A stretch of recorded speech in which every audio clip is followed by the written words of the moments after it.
Welcome to the Rim Break Rodeo. We hope this video helps. You begin by choosing high-yield sources and a single note system so you don't scatter facts across formats. Focus for 30-45-minute blocks. This prevents shallow skimming.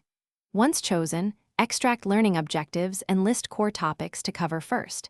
Make sure to mark priority concepts with symbols like asterisk or for later review. Use Cornell or flashcard structure because that shapes retrieval practice. This is how you convert passive reading into active memory building. Now you turn raw content into active notes.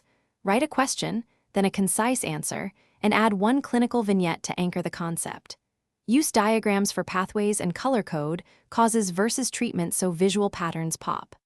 Once done, create one-line mnemonics for dense lists and connect related cards with tags for spaced review. Make sure to prioritize difficult items for more frequent recall. This targeted spacing is what actually strengthens long-term retention. To finish, set a space schedule.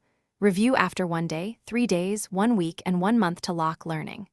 Quiz yourself without notes and immediately edit cards for any errors or gaps.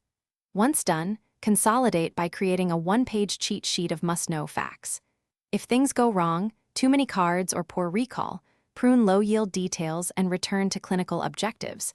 This eliminates noise and refocuses your memory on what actually matters in practice. Thanks for watching. Consider subscribing if we helped you.